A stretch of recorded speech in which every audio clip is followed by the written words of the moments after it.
Les principaux résultats de la campagne agricole 2022, hormis le coton, sont satisfaisants car nous notons 10 90 303 tonnes de céréales, 39 700 tonnes de coton graine et 87 949 tonnes de viande rouge, 110 366 tonnes de poissons de capture et d'aquaculture, 11 216 vaches inséminées, 45 501 473 animaux vaccinés, 1 191 722 personnes assistées par la distribution alimentaire gratuite, dont 34 147 000 tonnes de céréales.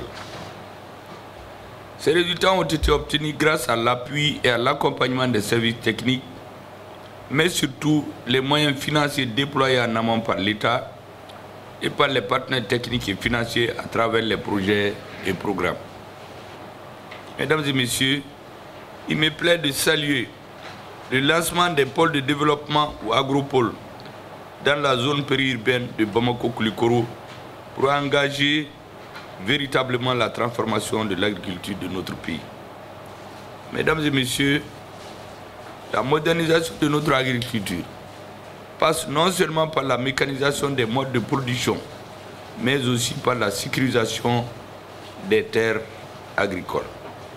À cet effet, le gouvernement est engagé à travers la politique de développement agricole pour que, premièrement, les équipements agricoles et de production soient mécanisés, disponibles et accessibles aux producteurs. 2. La gestion de la subvention soit améliorée et il me plaît de constater la volonté du département du monde rural d'engager des réformes en matière de distribution afin de promouvoir l'utilisation d'engrais locaux.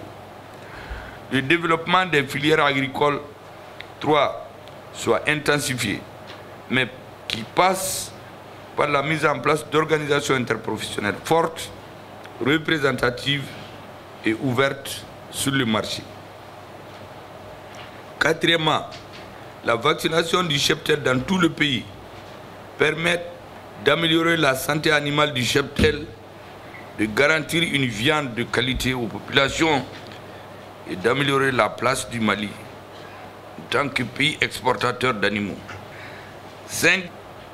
Les exploitations agricoles familiales situées dans les zones non aménagées s'inscrivent dans un régime foncier évolutif.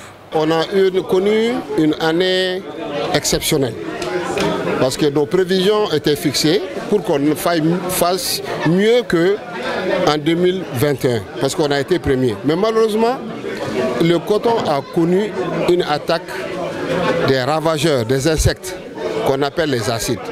Bon, les produits chimiques qu'on avait au niveau du Mali qui étaient disponibles n'avaient pas d'impact sur le type de acide que nous avons connu cette année. Donc, au moment où on prenait les dispositions pour lutter, on a essayé d'utiliser plusieurs formes de lutte en essayant d'intensifier les luttes, d'écourter le temps de traitement des champs, mais malheureusement on a perdu plus de 25% des superficies cultivées. Et aussi, cette année, vous savez, il y a eu beaucoup de pluie. Souvent des champs ont été inondés et cela aussi a contribué à réduire vraiment la production de coton. Donc au lieu de dépasser d'autres performances de 2021, cette performance a été réduite de 50%. On a pris des dispositions et après ces attaques-là, les scientifiques se sont retrouvés à Lomé au Togo et il y avait nos représentants. Ils ont fait des recherches, ils ont trouvé des produits